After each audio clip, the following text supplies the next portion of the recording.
and welcome to the show.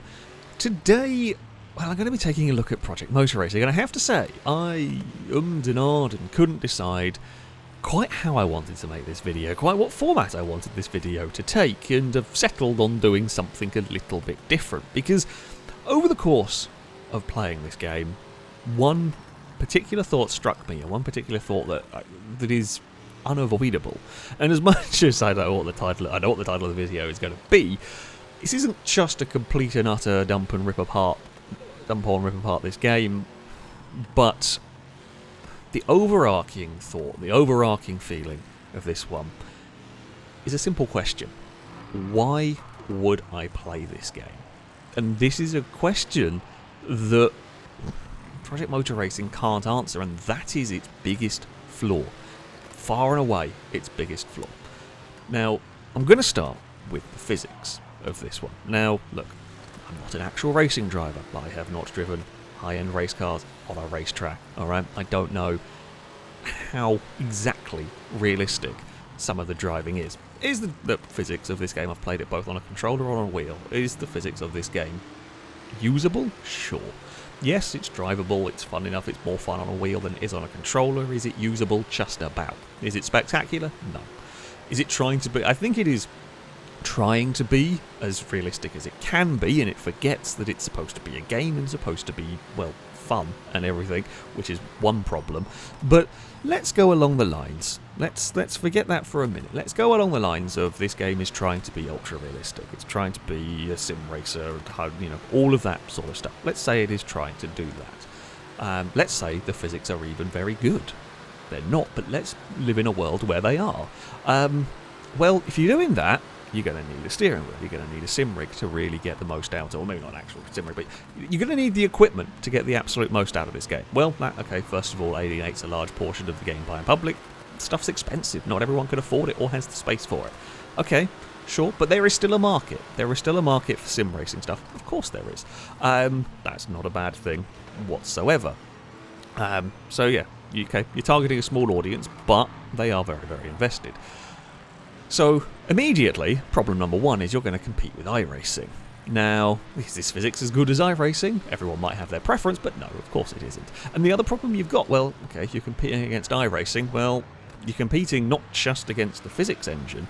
Even if Project Motor Racing had better driving physics than iRacing, well, iRacing's got the whole multiplayer online ecosystem for competitive v-sport, competitive driving sort of thing.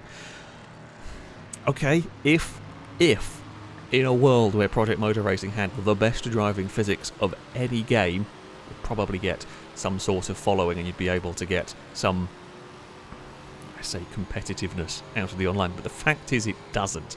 iRacing already has the big online ecosystem, the name recognition and all of that, the big draw for people getting into sim racing, and it has better driving than you get from Project Motor Racing. Okay, well that's problem number one.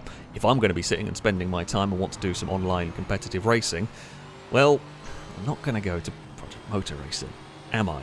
But, okay, fair enough. Many games can't go and fight against iRacing. I understand that. It would be ridiculous to sit here and say, well, yeah, Project Motor Racing is going to take down iRacing. That's not really its point. Okay, sure, fair enough. But problem number two comes in the form of, well, if you go below iRacing, you have things like Race Room, you have things like Assetto Corsa Competizione, you have things like Automobilista 2. These are, if even R-Factor 2, it's a little bit old these days, but still very good fun to go and drive on. All of these games are aimed at being, say, much more on the realistic end of the spectrum. All of these games you are going to have a lot more fun with on a steering wheel. You can get good fun competitive multiplayer racing out of them. I've spent plenty of time on most of them, and they are all very, very good fun. They all drive better than Project Motor Racing, and they all do things, well, better. So again, I ask the simple question of why am I going to be spending time? Does Project Motor Racing look vastly superior than any of them? No. No, it's not a bad-looking game, do not get me wrong, but does it look better than any of those games stated? No, it doesn't. Okay, if you start going down the lines of iRacing and Race Room, yes, they get very expensive very quickly, which is a problem and a whole different thing, but okay, yeah, they can be expensive. Assetto Corsa Competizione is very much focused on the sort of GT3, that kind of category. Okay, it has only got one. It's a bit specialist, I think, probably the best way of putting it. Sure. Ultimate Blister 2 does have a huge variety of actually a lot of DLC as well. Again, can get a little bit expensive going on. But all of those games, they drive better. They have, I say, more options. In Ultimate Blister's case, it's got a lot of cars and a lot of tracks and so on. And honestly, once more, Project Motor Racing can't compete. It's not only it can't compete with any of them. Maybe the variety of it would beat Assetto Corsa Competizione, as I said, that's a very specialist one, but all the others have got some serious variety. Now, okay, maybe you could make a case for the price. Against some of them, I can very much understand that. That being said, though, Project Motor Racing has also got a day one season pass, which at nearly 50 quid is ridiculous for a game that itself is somewhat lacking content. Again, we will get to that in a little bit. But it's, at the end of the day, you know, if I'm sitting down and I've got 2 hours to go and play a sim racing game of some sort, there is a very, very large queue of games that is ahead of this one. Now, that is a pretty big problem. But maybe Project Motor Racing can save itself somewhere, because, you know, not everything has to be an ultra realistic sim racing game. Of course it doesn't. There is plenty of places for driving games. So let's go. I'm going to say a tier lower. Now, this is there's not a strict tier system of how realistic and how not, but just for argument's sake, again, let's go along with it, because beneath the things like Race Room and iRacing, you have got games that are still, you know, trying to be on the more serious end of the sim racing spectrum. You've got things like Project Cars 2. Now, yes, Project Cars 2 is getting a little bit old these days. That being said, in terms of graphics, it's pretty comparable to something like Project Motor Racing. It's still a very, very good looking game. Now, Project Cars 2 has one immense strength, and that is variety. The track list is phenomenal, and quite frankly, it is a track list that is, I say, yet to be beaten, really. In terms of the base game and in terms of the variety of that one, it is stunning. It has a great selection of cars to go racing around, but the track list is, I say, the main attraction almost for that one. It drives very, very well. It is more geared towards being driven on a steering wheel, absolutely. You can make it work on a controller. It is usable on a controller, but you know, more geared towards the steering wheel side of things. But yeah, the variety of the tracks, truly, truly incredible. So, and again, it drives. I would say Project Cars probably drives better than Project Motor Racing, even if we put them, you know, there's going to be some personal preference here. Even if we put them on roughly a similar level between the two games, well, I'm going to go play Project Cars 2, because I can go to a heap of tracks, some which very rarely make it into racing games.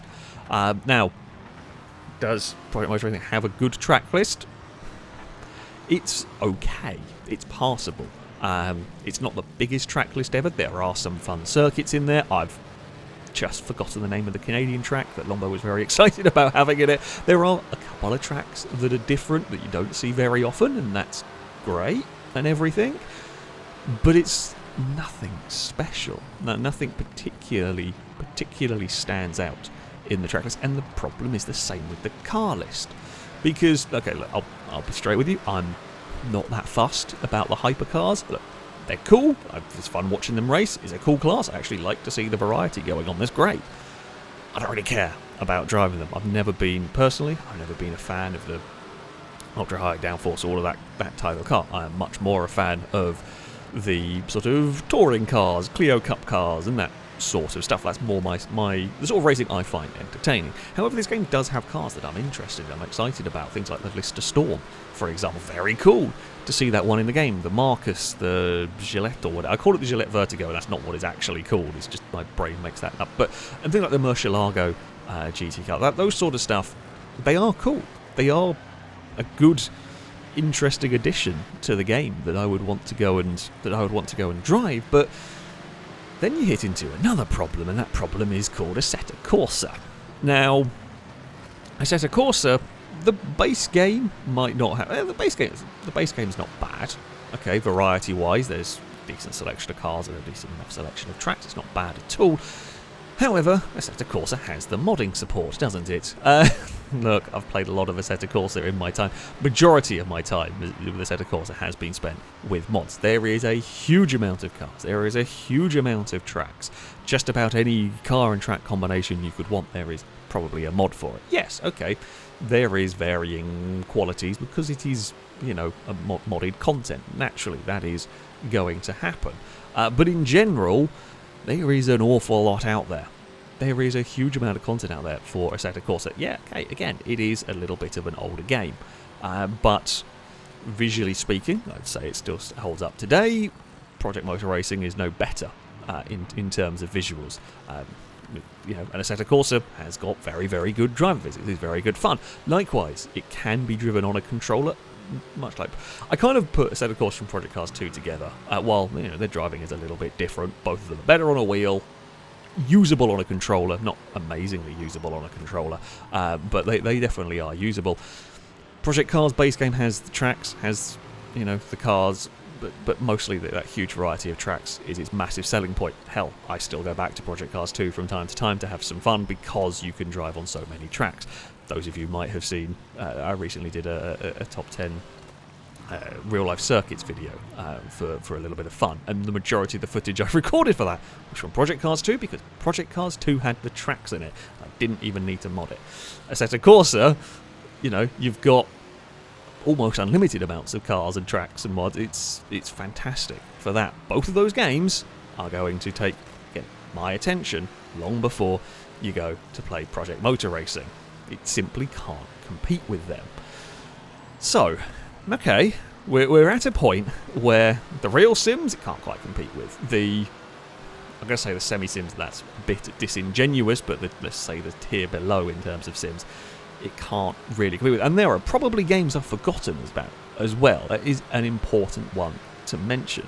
There are games out there I've probably forgotten while making this video. So it can't really compete with those ones. So there is a place where this game could have been quite competitive.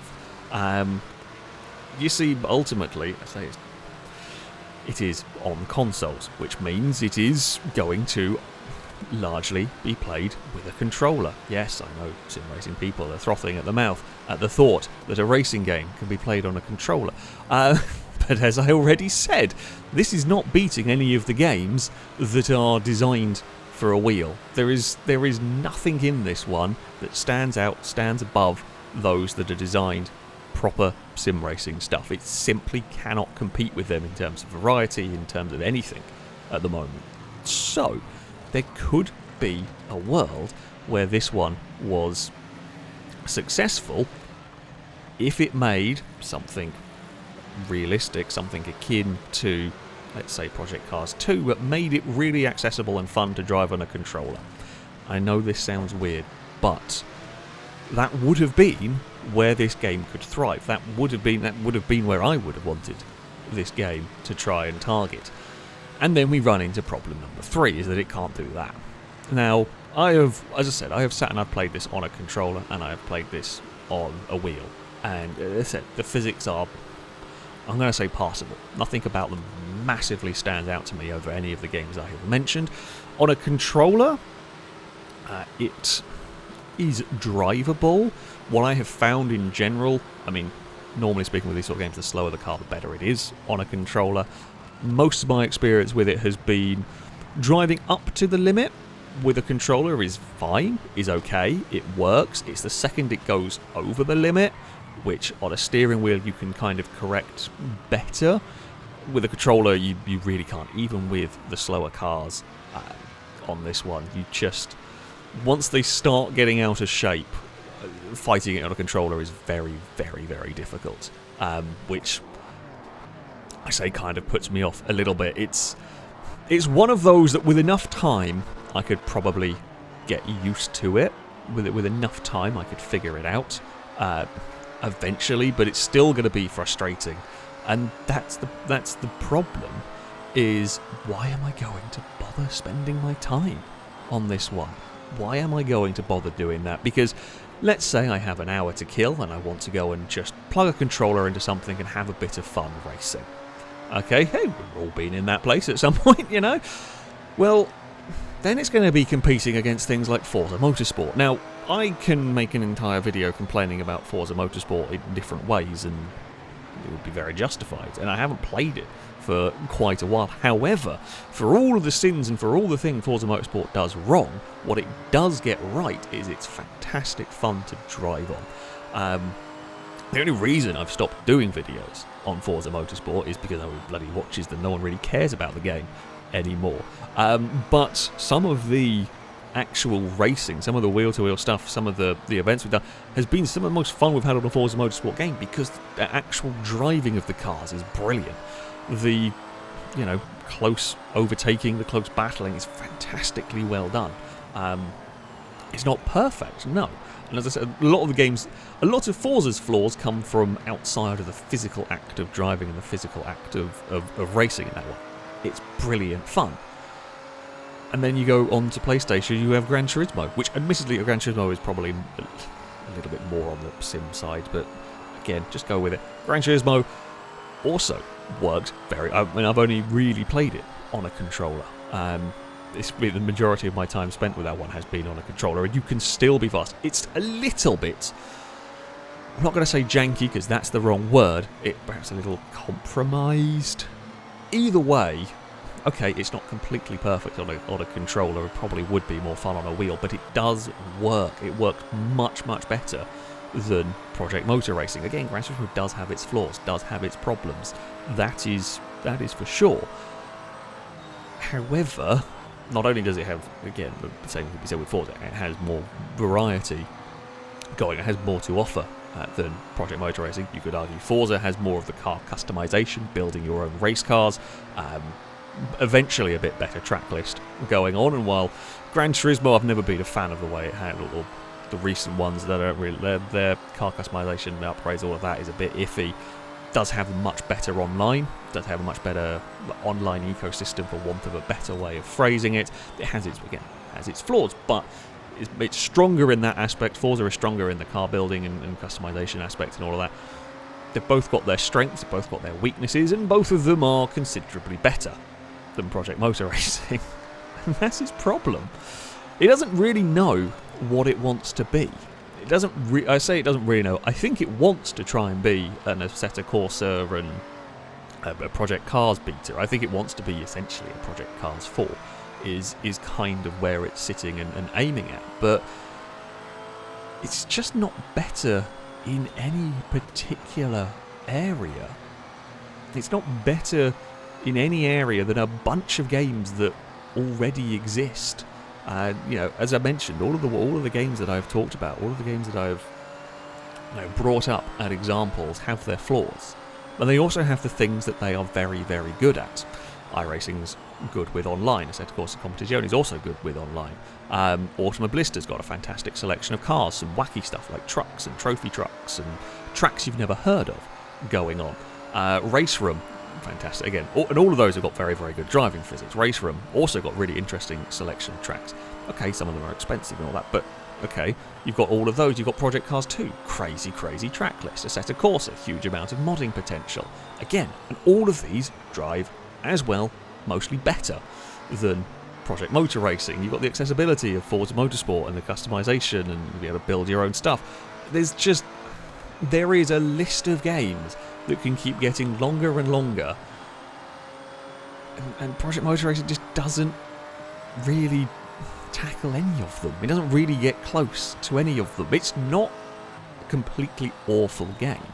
It's not completely and utterly... And I say this, I personally have had not really any problem with bugs. I have seen people having problems with bugs and all of that, and I'm speaking of this from a point of view of the game is functioning and everything working as intended before we get into the potential bug and all of that sort of stuff. And it's still, even in like a perfect environment, even in a pristine condition, there's still no real reason to be playing this game over any of the other ones that I have already mentioned. It doesn't look better, it doesn't do anything different or anything particularly better. The single player The AI aren't particularly good. They're not garbage. They're not completely useless. I think there was an update, but after I think there was an update that I haven't actually tested yet at the time I'm making this video that has improved them a little bit, but I say it's irrelevant. Like they weren't bad to drive against, but they're not a standout sort of thing. Nothing about this game is particularly special or particularly, and it's a shame, because I could see a world in which this was a success. I could see a world in which this was an option where it did something that would be like, that's a reason to go and play it. And I know it sounds crazy, and I will probably get some crap for it, but the world in which this had done well is if it had focused more on being fun. Be a good game. Be a fun game to play. Sacrifice a little bit of realism, make it work really well on a controller, because then you have your reason to play it. You have your reason to play it because you can go and sit down in front of your Xbox, your PlayStation, your PC, whatever the hell it might be.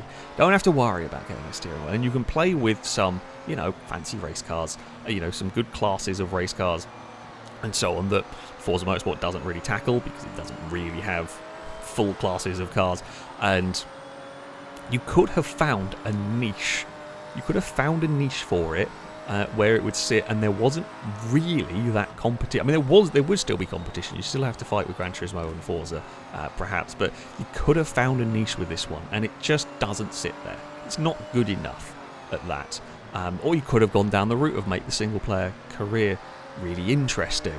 Like, it does try. It has some money. You can kind of try and choose how the sponsors pay you, but it's just a basic couple of menus. You could have gone really down the route of, start off with grassroots motorsport, if you will, and you have to pick and choose sponsors and paying for tyres, and like there's a gaming there where you could have gone down, okay, let's make the single player really interesting. But again, it doesn't do that. It's just a very basic, but maybe ever like one step above the most basic single player career mode you could go and do. And that's its problem. It is, I cannot find a reason to really play this one. There are too many good games out there that do things better, that do things different, do things much more interestingly than this one. It is just another racing game that is already far too behind its competition. Now, you could, yes, make the argument, make the case that patches and updates can fix some things, and that is true to a point. The problem is with that is, like, I'm sitting here and I'm looking at this through I'm looking past the bugs. I'm not really even contemplating this. I'm trying to look at the game on a fundamental level, and it's that level that it's just not strong enough on. It's just not good enough. Okay, yes, that can be. It's a very rare. I'm thinking like No Man's Sky is probably the best example of a game that fundamentally shifted and became very good. It would take a huge amount of work. It would take a lot of work and an awful lot of updating, and you are essentially remaking large portions of the game. I don't know enough about game dev to really go, but it would take a lot. It would take a huge amount. It's not just a few updates that would to make this, I say, almost worthwhile in terms of playing it. And it's a shame ultimately, because as I said, I could see an avenue. I could see a niche in which this could have worked. And this is not to say that it couldn't work as a proper sim racing game or something. That absolutely not. That was just a niche that honestly was probably the easiest one for this to try and target. Because if you're going to go and try and compete with the sim racing games, you're going to have to you're going to have to offer something better than what they already have. And this doesn't. This doesn't offer anything better than any other game has. And even if you went down the route of, okay, you might not quite be able to compete with the specialty stuff, why not compete with an overall game? Still can't do that well enough, because the specialty stuff is better overall than this as well. It's a shame.